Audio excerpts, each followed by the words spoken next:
Bonjour à vous mes hockey fans, alors on se retrouve encore une fois aujourd'hui pour un preview pour la saison 2021 de la LNH et cette fois-ci aujourd'hui on s'attaque aux Flames de Calgary. Alors dans le cas des Flames de Calgary, il y a eu quand même plusieurs changements dans l'organisation.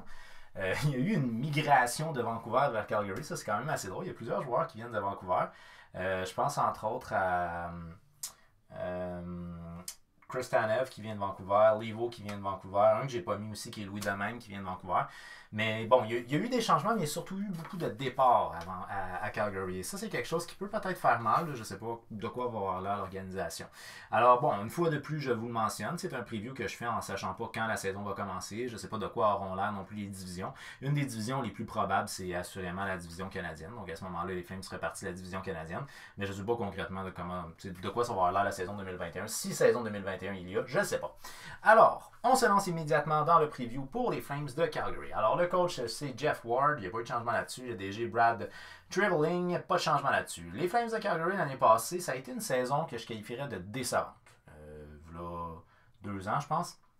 Il avait connu une excellente saison régulière. C'est une organisation qu'on voyait quand même comme étant une des forces dans l'Ouest. Puis finalement, l'année passée, ça a été plutôt laborieux et c'est en très grande partie à cause du ralentissement du premier trio de Johnny Gaudreau, Monahan et Lindholm. Fait que dans le cas du premier trio, on a... Bon, juste pour vous donner une idée, en 2018-2019, Johnny Gaudreau avait terminé avec 99 points. Et cette année, il a terminé avec 58 points. C'est sûr que là, si la saison elle avait eu 82 matchs, il aurait probablement eu dans la soixantaine de points, mettons 65 points. Mais c'est quand même 99 à 60 quelques. Il y a une grosse différence. Mais de manière générale, tous les joueurs ont perdu beaucoup là, au niveau du rendement statistique. Ce qui fait d'ailleurs que le meilleur pointeur aurait été un gars du deuxième trio et non un gars du premier trio. Ça, c'est décevant pour ce qui est des Flames de Calgary. Alors, les Flames de Calgary, l'année passée, c'est 36 victoires, 27 défaites, 7 défaites en prolongation, un total de 79 points, ce qui leur a permis de faire partie des bulles, donc de pouvoir faire partie de la phase qualificative de la saison. Une moyenne de but marqué de 2,91, qui n'est pas trop pire, pas excellent, mais pas trop pire, mais une moyenne de but encaissé de 3,06, qui est quand même assez difficile. On a fait une acquisition intéressante à ce niveau-là. L'avantage numérique, 21,2% et un désavantage à 82,1%. C'est pas si mal au niveau des unités spéciales. 19e dans la Ligue, 8e dans la conférence de l'Ouest, ce qui fait que même si ça avait été des séries normales, on aurait vu les Flames de Calgary en série. Le meilleur buteur l'année passée des Flames aurait été Lindholm avec 29 buts. Le meilleur pointeur, c'est Matthew Tkachuk avec 61 points. Et le meilleur défenseur à caractère offensif était Giordano avec 31 points plus 2. C'est la vision globale pour ce qui est de la saison des Flames de Calgary. Donc les Flames de Calgary, c'est une équipe qui réussit quand même à jouer un bon système de jeu de manière générale, mais là, vu qu'ils ont perdu beaucoup de joueurs, je compte entre autres là, dans les départs TJ Brodie, qui était habitué de jouer avec Giordano, qui est remplacé par Chris Tanev. Je ne suis pas convaincu à 100%. Travis Harmonic aussi, qui est un gars qui faisait une couple d'années qui était là. Cam Talbot, un gardien de but qui est parti, il va être remplacé par Mark Strom. Ça, c'est quelque chose qui est intéressant selon moi. Gustafsson aussi qui est parti. Fait que t'as quand même des gars qui étaient des gars réguliers de l'organisation qui sont partis. Ça peut peut-être avoir un impact important. On verra un coup, voir l'unité de quoi avoir l'air. Mais c'est ça. Il y a eu quand même des changements assez importants au niveau des Flames de Calgary. Fait que bref, c'est pas le top 6, là, mais quand même un des défenseurs qui était dans les défenseurs les plus importants de l'équipe est parti, entre autres. Puis un gardien de but aussi. Fait que non, on verra comment est-ce qu'on va s'adapter. On a réussi quand même à patcher les choses avec les joueurs autonomes. Fait que bref. Les espoirs qui sont à suivre. Bon, là, je vais vous parler de Juuso Valimaki. 22 ans, choix de première ronde en 2017. Dans son cas, à lui, moi, je l'ai mis dans mon alignement, mais c'est un jeune homme qui n'a pas joué du tout l'année passée parce qu'il était blessé. Il a été blessé toute la saison. Alors, dans le cas de Valimaki, en 2018-2019, il avait joué dans la Ligue, je dis bien, américaine. Il avait eu 14 points en 20 matchs. Ce qui est excellent. C'est un jeune homme qui est connu comme ayant un bon sens offensif. Il est mature, calme, il a une très bonne vision. Là, depuis le début de la saison, en fait, au moment où j'enregistre ma vidéo, peut-être qu'il y a d'autres games qui ont été joués depuis, je ne sais pas, là, mais il jouait dans la Ligue A en Finlande. Il avait 18 points en 18 matchs. Excellent. Fait que si jamais vous faites un pool, c'est un gars qui peut peut-être être intéressant, peut-être plus loin dans les rondes, mais qui risque d'être une carte cachée parce que c'est un gars qui a un très fort potentiel au niveau offensif. Je ne sais pas comment il va s'adapter, mais il joue avec des hommes dans les gars. Là. Il a un très fort potentiel au niveau offensif. C'est un défenseur qui n'a pas joué du tout l'année passée. à cause d'une blessure. Mais là, il a l'air de se remettre dans le beat. Là, ce qu'il faut mentionner, c'est qu'en Finlande, c'est pas le même size de patinoire.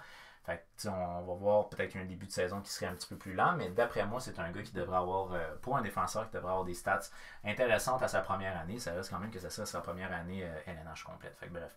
Et par la suite, je vous parle également de Johannes Kinvall, je dis bien 23 ans. Lui, il n'a pas été repêché, c'est un gars qui a été signé. Dans le cas de Kinvall, c'est un des meilleurs défenseurs, c'était un des meilleurs défenseurs de la Ligue d'élite de Suède. En 2019-2020, il y a eu un total de 40 points en 51 matchs. What? Et puis là, dans la Ligue d'élite de Suède, il a, au moment de tourner, en 11 matchs, 14 points. C'est deux défenseurs finalement qui ont une bonne saison so far au moment de tourner. En tout cas, ils ont une bonne saison so far sur un point de vue offensif. Fait que c'est des gars qui pourraient rentrer dans l'alignement sans trop de problèmes puis remplacer d'autres gars qui sont peut-être pas nécessairement super bien établis. Je pense que ça risque d'être difficile de tasser quand même Hanifin, mais Hanifin, c'est parce qu'on le voyait remplacer Giordano puis il prend du temps à se développer. Là. On a de la misère un petit peu avec lui. Là. Enfin bref. Alors, c'est ce qui m'amène maintenant à mon alignement que je vous propose. Alors, dans mon alignement que je vous propose, les personnes que j'ai mis en haut, c'est des personnes qui sont soit nouvel arrivant, dans le sens qu'ils jouent dans une autre ligue ou qui jouaient junior, whatever. Donc, nouvel arrivant qui sont de l'organisation ou sinon des personnes qui ont été cherchées soit sur le marché des agents libres ou sinon par le biais des transactions, etc. etc. Fait que ceux qui sont en rouge, c'est des personnes qui ne sont pas habituées à jouer avec l'organisation des Flames de Calgary. Ceux qui sont en bleu, c'est des personnes qui sont habituées de jouer avec les Flames de Calgary. Et voilà. Alors, c'est un alignement que moi je propose. Bon, je pense que honnêtement, les deux premières lignes sont pas mal coulées dans le béton pour ce qui est des Flames de Calgary. Premier allié gauche, Johnny Gaudreau, en 70 matchs l'année passée, 58 points. Très décevant, je vous l'ai déjà mentionné. 99 points la saison d'avant, 58 points là. Mettons que dans une saison de 82 matchs, il aurait été cherché dans la soixantaine de points. Il n'allait assurément pas chercher dans le 90. Sean Monahan, premier centre, en 70 matchs, 48 points. Et Lindholm, premier allié droit, en 70 matchs, 54 points. Fait que c'est une ligne qui a eu de la difficulté. C'est une ligne qui normalement produisait beaucoup offensivement. Et l'année passée, ça a été plus compliqué. Ça a peut-être été un petit peu mieux pour la deuxième ligne. Donc, on parle de Andrew Mangiapane en 68 matchs, 32 points. Backlund en 70 matchs, 45 points au centre. Et Matthew Tkachuk, 61 points en 69 matchs. Dans le cas de Matthew Tkachuk, ça a été toute une saison. Une saison qui a été haute en émotion au niveau agressivité, mais aussi une saison qui a été bonne au niveau offensif, puisque c'est lui qui a été le meilleur pointeur de l'organisation l'année passée. Et on n'était pas vraiment... on s'attendait pas à ça. Normalement, ça aurait dû être Johnny Gaudreau qui aurait été le meilleur. Et là, il y a énormément de rumeurs de transactions qui tournent alentour de Johnny Gaudreau, justement parce qu'il a déçu beaucoup l'année passée. Il n'a pas été présent, disons, quand les matchs devenaient plus intenses, plus émotifs. Et ça, c'est quelque chose qui peut être problématique, surtout en séries éliminatoires. Par la suite, troisième ligne, on y va avec le bon vieux Milan Lucic en 68 matchs, 20 points. Ryan au centre, 29 points, 68 matchs. Et Dubé, je crois que c'est Dylan Dubé, je ne me trompe pas, 16 points en 45 matchs. Dans son cas, à lui, j'ai hésité de le mettre là.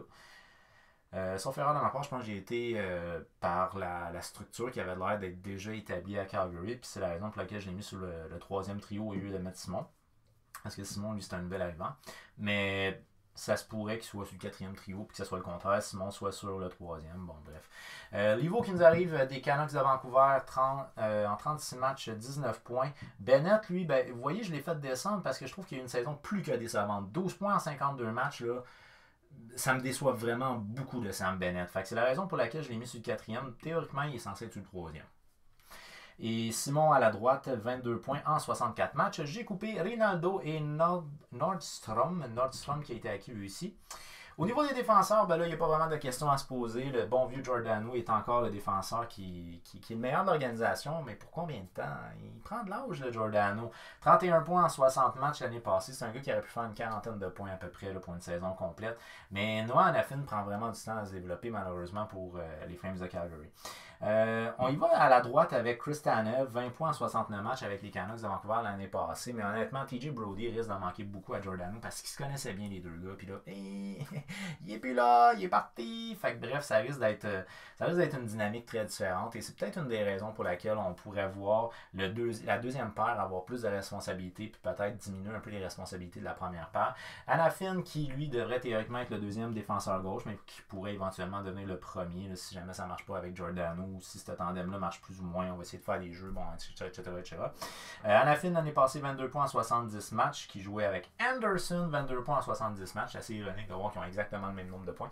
Mais Hanafin est quand même quelqu'un d'intéressant défensivement. Fait qu'il n'y a peut-être pas de stats offensives, mais quand même. Et là, j'y étais avec Valimaki comme étant sur ma troisième paire à gauche. Puis comme je vous ai dit, il n'a pas joué du tout l'année passée à cause d'une blessure. Mais c'est un gars qui a beaucoup d'aptitudes offensives. Puis comme je vous ai dit, bon, il est bon quand il joue en Europe. Il y a une bonne ratio de points par match quand il joue en Europe, mais quand il est venu jouer en Amérique du Nord, dans la Ligue américaine, il a maintenu un bon ratio.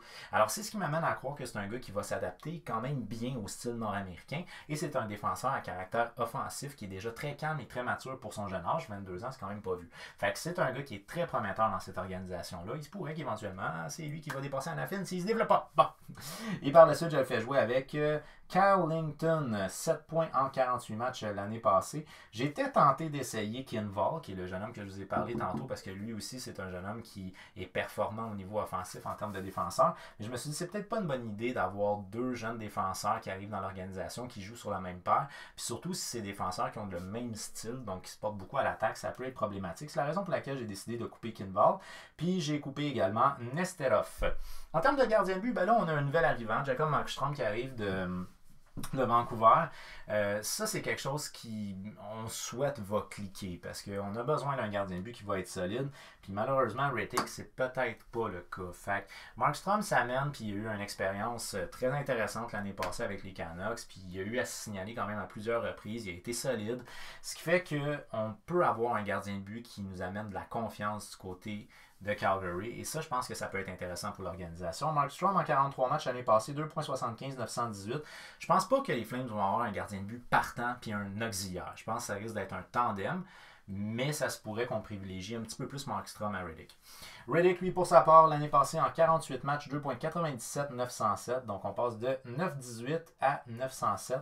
Je pense qu'on a un léger avantage pour Markstrom. Alors, c'est une organisation qui a changé un petit peu, mais je pense qu'il y a aussi eu des lourdes pertes. Et ça, c'est quelque chose qui peut peut-être faire mal aux Flames de Calgary. Alors, c'était le preview pour l'année 2021 des Flames de Calgary. Si vous êtes un fan des Flames et que vous pensez que j'ai oublié des gars qui pourraient rentrer dans l'alignement, eh bien, faites-le moi savoir au travers des commentaires. Merci beaucoup d'avoir regardé la vidéo. On n'oublie pas, on y fait un petit j'aime, on partage pour un genre de hockey avec un maximum de gens possible. On se rejoint tous les hockey fans ensemble, c'est toujours plaisant. Merci d'avoir pris le temps de la regarder. D'autres previews s'en viennent très prochainement. OK!